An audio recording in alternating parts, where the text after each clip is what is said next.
Hello everyone, our topic is now the optical network mode and switching elements. So now the optical network node elements will be of multiple types. The first one happens to be the wavelength demultiplexer, next is wavelength multiplexer, third is optical add drop multiplexer, the next one is 2x2 optical switch, and the last one is reconfigurable optical add drop multiplexer, about which we will be studying in today's lecture. So this is the identification, or this is the diagram that will explain us what basically is optical networking node elements. So now basically what is an optical node?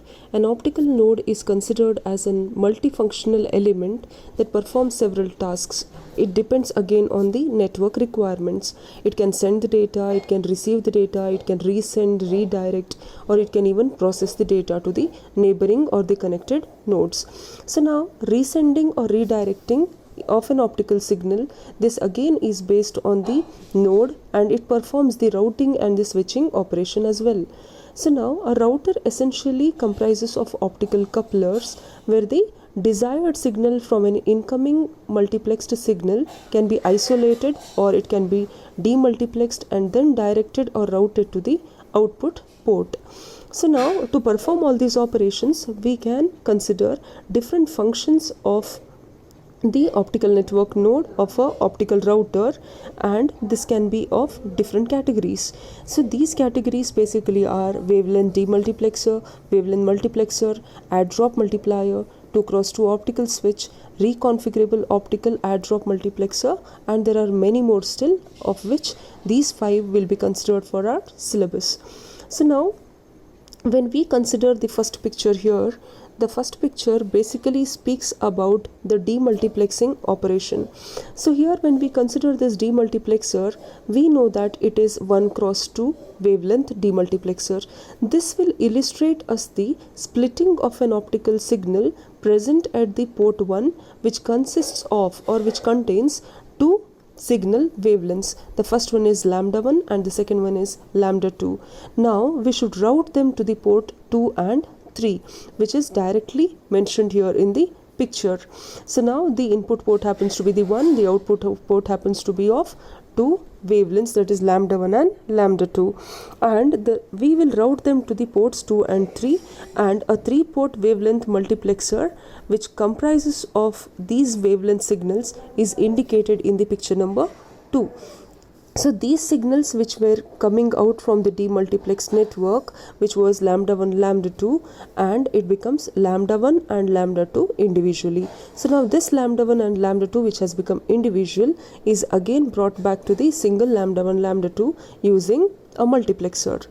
So the next one happens to be the optical add drop multiplexer. So this basically is what I'll let you know. So an optical add drop multiplexer, which we call as OADM, this will also comprise of a wavelength add drop device, which we call as WADD. So WADD stands for wavelength add drop device. This is shown in the picture number 3, what we can see here. This is based on the wavelength add drop device. So here we consider an incoming signal which is multiplexed signal. This comprises of 3 wavelengths, that is lambda 1, lambda 2 and lambda 3. So here it is partially demultiplexed by dropping the lambda 2 at a signal which is at the intermediate port. So one of the wavelengths is dropped and further it is being sent. So our OADM further adds another wavelength which is lambda 4, which is present, what you can see in the picture, and then immediately at the port 3, which is then multiplexed with the transmitted signal wavelengths. So that combined signal leaving the port 4 contains the wavelengths lambda 1, lambda 3 and lambda 4. I hope you have understood. Here first what was present, lambda 1, lambda 2 and lambda 3 were present, out of which one of the signal was dropped. You can consider it lambda 1 or you can consider it lambda 2. Anyhow, it again depends on you. At the port number 2 it was dropped. Then at the port number 3 there was lambda 4, which was another signal which is getting added, and it is multiplexed and resulting in the output. So this is about the optical add drop multiplexer. So now we will now go for the next case. So the next case will show us the 2x2 optical switch with 2 inputs and 2 output ports. Here the 2 optically multiplexed signals comprising of the wavelengths lambda 1, lambda 2 and lambda 3, lambda 4 are considered. So here this lambda 1, lambda 2 and lambda 3, lambda 4 are present at the input ports 1 and 2 respectively, which can be seen in the picture. So at the output ports, the wavelengths are required to be switched and multiplexed as lambda 1, lambda 3 and lambda 2, lambda 4.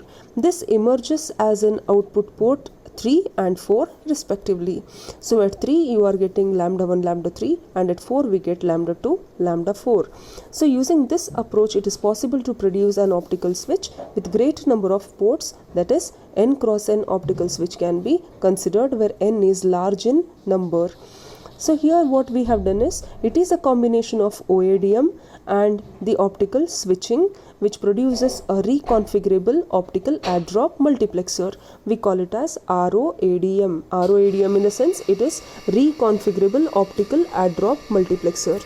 I'll write it here, ROADM. ROADM stands for the reconfigurable optical add-drop multiplexer. So I hope this topic is clear. So the next happens to be the reconfigurable optical add-drop multiplexer. So when we consider this brings out all together all the wavelength channels to produce a combined wavelength multiplexed output signal. A passive ROADM with the functionality can be seen in this particular picture.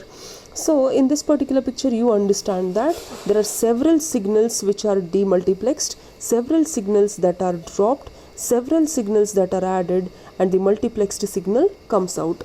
Initially you consider a set of signals which is demultiplexed, certain signals are dropped at certain other port, certain other signals are added at the other port.